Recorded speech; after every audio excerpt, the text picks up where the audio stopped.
Hey, is that folk music that you play there? What is that? How do you call that folk music? I think it was Studs Terkel who asked Big Bill Brunzi, did he consider his blues music to be folk music? And Big Bill says, well, never heard no horses.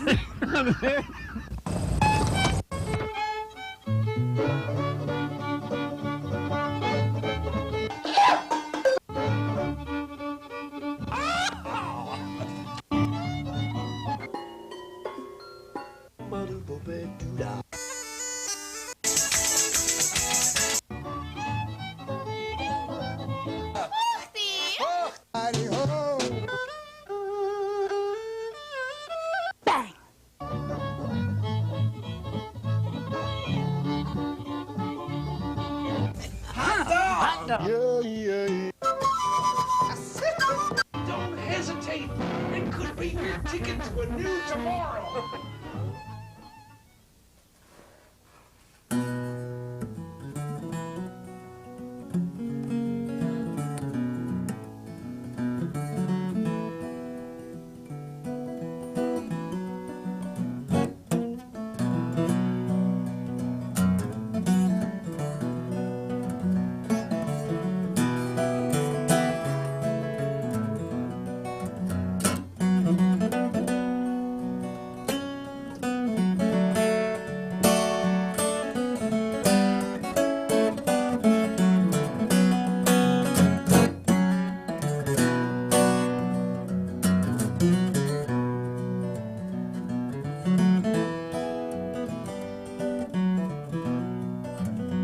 I am a poor, wayfaring stranger, traveling through this world of woe.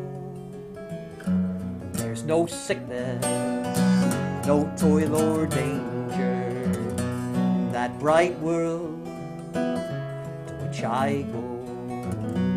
I'm going there to see my father. I'm going there, no more to go. I'm only going over Jordan. I'm only going over home.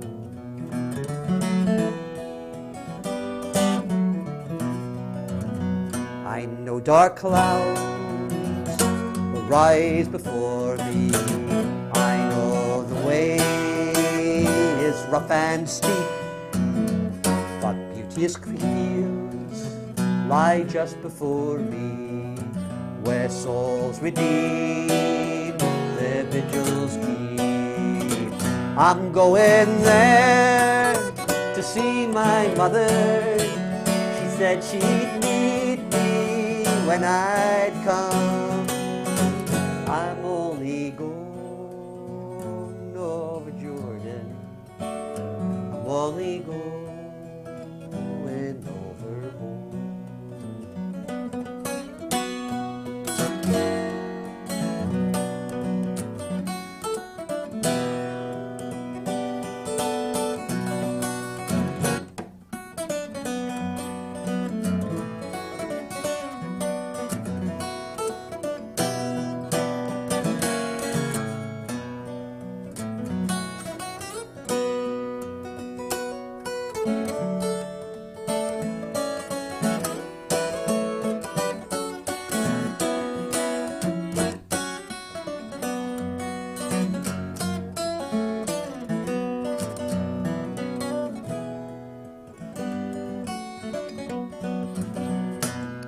I want to wear that crown of glory when I get to that promised land.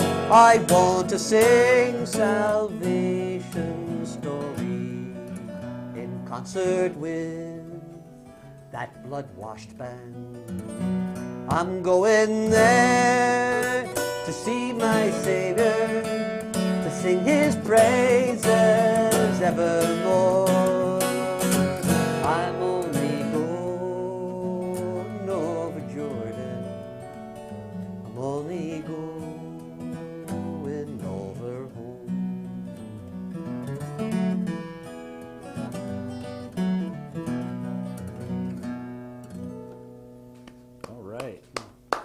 Mighty fine finger picking there. Here on Horses Sing None of It, my name is Ralph Litwin, and we're joined today by a man who has many talented. In addition to his wonderful guitar finger picking and singing he does, he plays concertina. He's a recitationist, if that's the appropriate term. Raconteur. Raconteur. Doesn't that sound hoity-toity? Yes. And long time the booking person for the very successful Minstrel Coffee House series that is part of the folk project of which this TV show is also a part. My official title, I think, is Elder Statesman. Elder Statesman of the Folk Project, okay. Mike Agranoff, welcome Thanks, to the show. Nice to have you here. And congratulations on 250 plus of these episodes here. Why, thank you. Yeah, I think we're up to like number 253 or something with you. My count may be slightly off, but we're in the region. So that was an interesting set of lyrics to that old song. Comes right out of Rise Up Singing. And what is their source for that? Because I've heard a lot of versions, but I don't think I've heard that. Well, I don't know. Most of the time it's sung sort of mournfully and quietly and dragged out, and I just hear it as an upbeat gospel tune, and it's just fun to play. It's one of these things where that's why I play it. It just feels good. Yeah, that's a great tune. But I haven't heard that set of lyrics before. I guess I never looked it up and sing out for that matter. Well, what else would you like to do for us here, Well, Mike? this is a song written by a friend of mine, Peter Fishman. Peter used to live about a mile from me. Now he's up in Massachusetts. And when he was down by me, he was a photography student, fairly serious one. And his sense of a picture, I think, is well represented in his songwriting. It's called The Highway.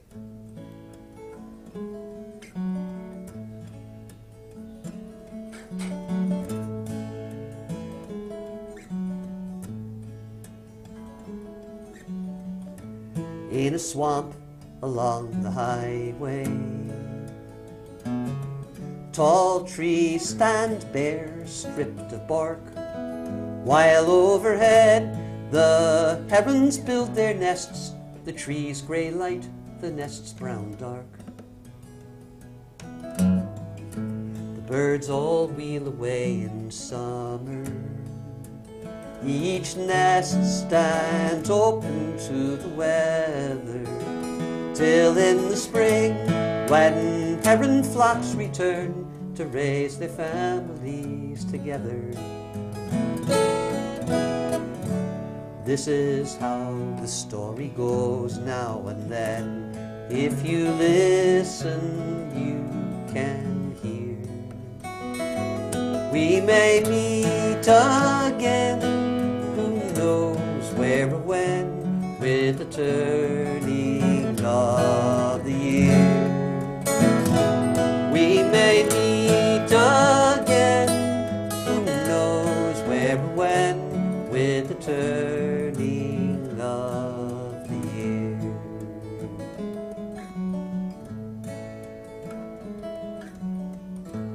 Fallow fields along the highway, corn stalks scattered on the dirt, last summer's bounty harvested and sold, the cold, cold ground remains inert. Till in spring, when sunshine is warmer, the earth responds to warmer weather. The stalks decay, the plowman makes his way, mixing the stalks and soil together. This is how the story goes now and then. If you listen, you can hear. We may meet again, who knows where or when, with the turning of the year.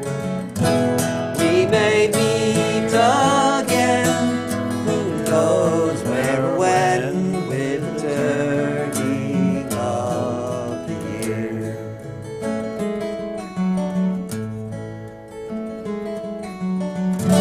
Cycle of seasons, tempest and time, effects of planetary motion around the sun.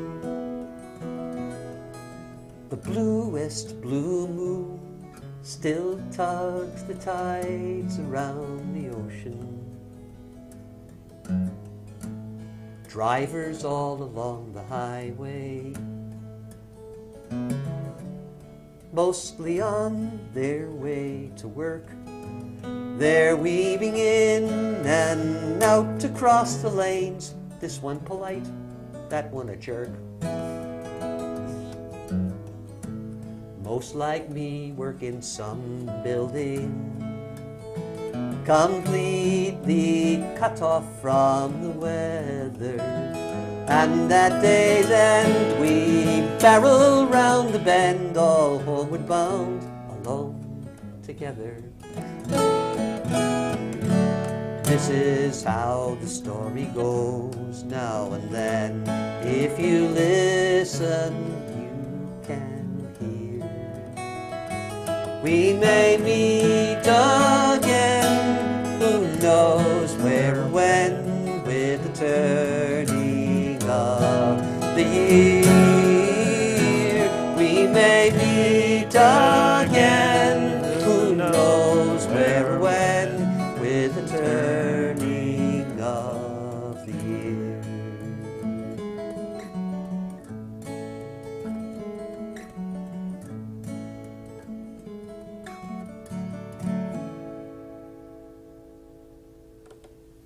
All right. I like that song. Pretty song. Pretty song. Written by a nice guy, too. Yep, Don't see enough of him around here. it's because he's not around here. Moved up to the Boston area. Yep, to raise his family together. A good thing to do. So, you've played at Philadelphia Folk Festival. You've played at Old Songs. Mhm. Any other notable big-name festivals where Well, we I may played find at you? a real small name festival called the Waihi Bush Festival in New Zealand that, a couple of weeks ago, which was kind of fun. Well, no, I don't do this assiduously enough and consistently enough to kind of get my face in front of the major booking people. This is only a part-time job for me. I have actually 2 jobs. But you do play a lot of coffee houses. I do concert series, and for fun, which people sort of forget about. That this is fun. You know, that's how it all started, wasn't it? Yeah, And- that's the only thing that keeps the TV show going too. Yeah. It certainly ain't the money. It's but Negative cash flow. playing music before we had professionals and machines to do it for us was a social activity, and it still is for me. And it's something that people sort of forget about. That this is something that's not necessarily to sell records or to become famous, but because music is nice. And when you can do it yourself, there's a great sense of satisfaction. Even nicer. Yeah. Yeah, man. And you don't have to be great. You just have to be good, okay. And that's more than good enough. Good enough for somebody to sing along. Yeah. All right. So what else did you have in mind for us here tonight? Well, let's see. There's something on the new CD. Let's see. Which I might mention tonight is Fat Tuesday. Let's that we're taking. see. Well, so many good ones to choose from. Sure, let's do this one, which is actually sort of about my other job. My other job is I am a mechanical engineer. I design machinery. And there's not a lot of literature written about this particular pastime, but I decided to write the following, which is called The Ballad of Jake and 10-Ton Molly. They tell it still at truck stops along old I-95. It's whispered on the CB all along the midnight drive. Some say it's just a story. But these eyes saw it done when Jake and 10-Ton Molly made their one last farewell run. It happened back in '72, as near as I recall. Watergate was in the news, and Nixon about to fall. The last Apollo flight came home. The Vietnam War was lost. And the budget men set down a figure what it all had cost, and they said, "We've squandered megabucks, and if the truth be known, it's the cold gray morning after the greatest party ever thrown. It's time to roll back aerospace, cut down on defense spending." So the word went out. The squeeze was on. The boom years, they were ending. Now, Jake had worked at Avco since 1954. No paneled office had he there, no name upon the door. But with slide rule, square, drafting board, intuition, faith, and zeal, he could take a wild, half-baked idea, turn it into steel. The times had not been good of late. And rumors made the rounds about which contracts would get cut, whose project would go down. There'd been no layoffs, at least not yet, knock on wood. But Avco's business was defense, and business wasn't good. Jake left for work one morning, much like Eddie in July. By habit, kissed someone who must have been his wife goodbye. Wheeled his Datsun out the drive, New England Thruway bound, joined 90,000 other cars as up the ramp they wound. 6 lanes run to Stratford, 40 miles from here. Toll booths every 15 miles. You never make fourth gear. Construction in the left lane, a truck stalled in the right, and a Plymouth wagon on his bumper close enough to bite. Now, Jake had a CB radio back when CB first began. We had but 19 channels then, a small but close-knit clan. I spoke with him that morning. He was eastbound, me going west. And as his troubled voice went out of range, I wished him all the best. Jake arrived at work that morning 20 minutes late. His parking spot was taken. He walked 4 blocks to the gate. He missed the coffee wagon, dropped his donut on the floor. And from the office, his boss says, "Jake, come in," and close the door. 18 years of this old drafting board. Isn't that a laugh? But they say we've lost the track. We got to cut back staff. A couple of weeks severance, some vacation pay past due. I'm 56 years old now. What am I supposed to do?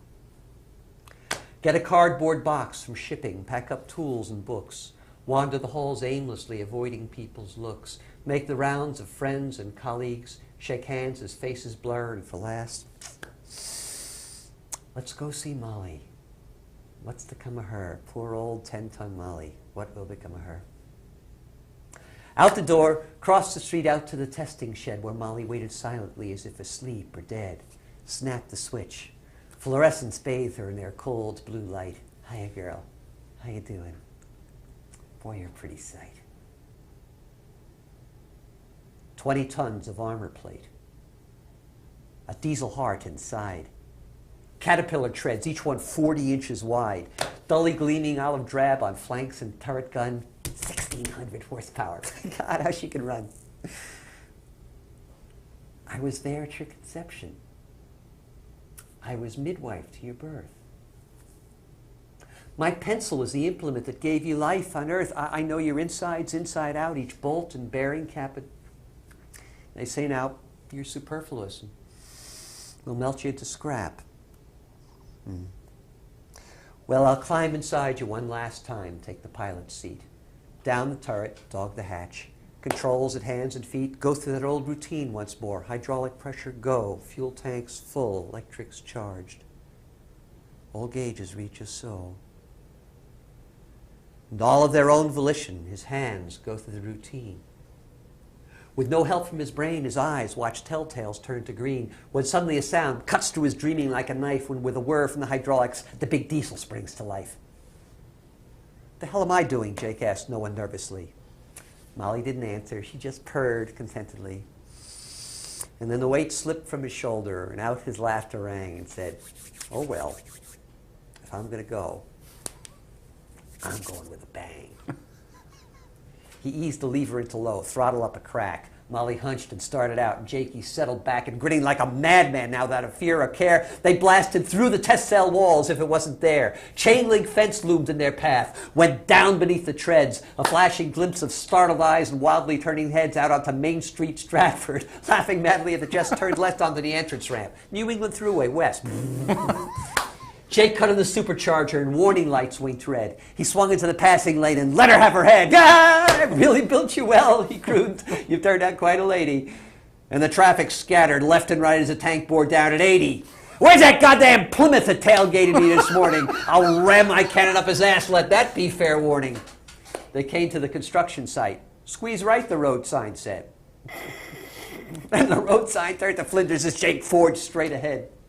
Then over Molly's rattling roar he heard the sirens wail. Connecticut State Trooper fast approaching on his tail. The cop pulled up. Jake looked across. Smiled, waved, how'd he do? The trooper shrugged and fell behind. What was he to do? Jake reached to the radio, switched to the CB band. Breaker, breaker number 9, this here's the Iron Man. I'm headed west on 95, headed straight on through. And you truckers want a convoy up? I'll clear a path for you. Me and 10-ton Molly, we could clear a path for you. Now, I was in the Exxon station filling up with diesel, too. I'd left the CB on from the cab Jake's voice came through. I flipped a 20 to the gas jock. I could fill my tanks back then. Swung my rig onto the cloverleaf and headed west again. Well, I timed it right. They overtook me at a little ways. I never saw a convoy such as that in all my days. Cop cars mixed with semi-rigs of every size and rank. At the head of that parade, a goddamn freaking tank. Well, as Molly pulled abreast of me, I swung into her wake, and the convoy fairly shook the ground, a Richter 7 quake. Sirens, air horns, treads and tires, diesel's throaty sound, juggernaut a mile a minute, New York City bound. But then Jake slowed the pace. For he could see from where he led that bane of every thruway driver. Toll booths dead ahead. He aimed for the exact change booth. Kablam! 3 lanes were gone. Tossed a quarter in the rubble, gunned his motor and drove on.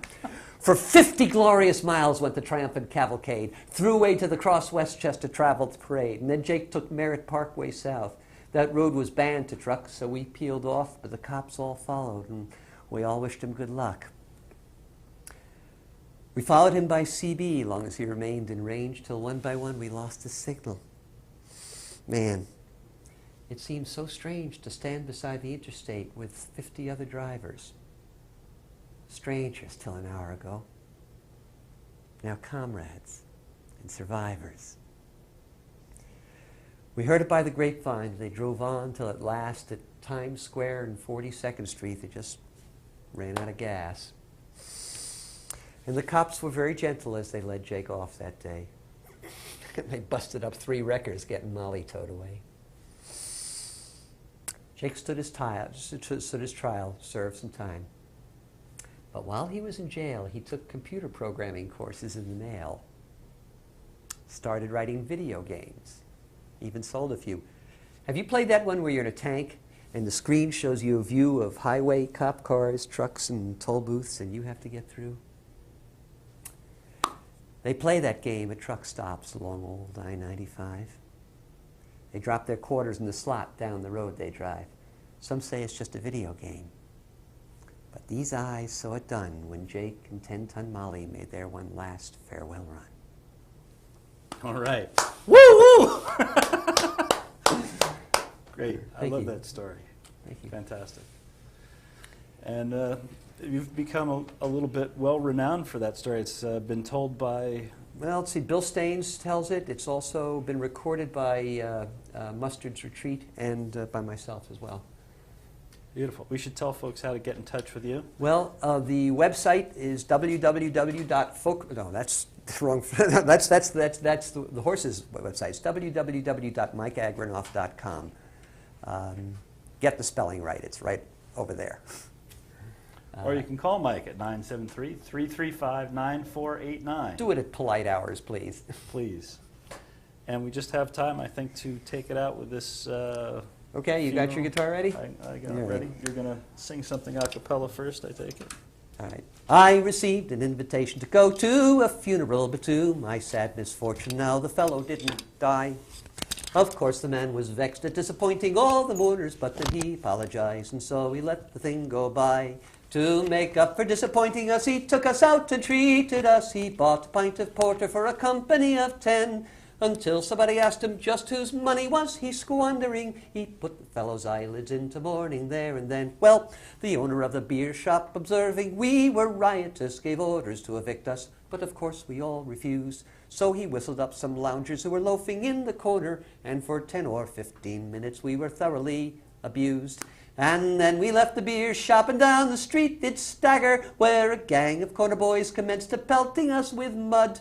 We asked for them to chuck it, and they told us they were doing so, and so we turned on them and left them lying where they stood. Well, the next that we encountered was a company of Salvationers who rifled all our pockets till we begged that we be saved.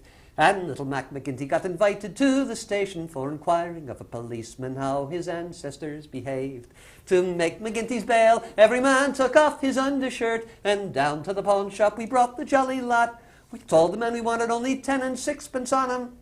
There's enough on him already, was the answer that we got. Well, we got the 10 and 6 and went off to free McGinty, but the devil take the beer shop that attacked us on the way. We couldn't pass it by without accepting some refreshment, and we drank up every penny of the fine we had to pay. We bought a concertina for to make the high hilarity, though none of us could play it, though we tried our best and worst. We knocked a lot of noise from it, if that's of any consequence. We handled it so gently that the bellows it did burst. Well, we bought a boiled potato for to mend the concertina with, when someone hit Maloney with the carcass of a cat. He buttoned up his whiskers and began to read the riot act. He swore he'd put 2 heads upon the fellow who did that. Then Maloney hit Mahoney, and Mahoney hit some other man, and everyone hit anyone to whom he'd ought to spite. And the crippled McNamara who'd been sitting saying nothing got a kick that blacked his eye for not indulging in the fight. Well, the liquor being into us, the sense was nearly out of us, so for a bit of rioting we straightway did repair. We battered one another till we all weren't worth 3 halfpence, and you couldn't see the carpet on the floor for skin and hair. We battered one another until the police separated us and marched us off to jail with bloody noses and black eyes. They marched us off to jail, and to me it's proved a lesson. One should never go to funerals unless somebody dies.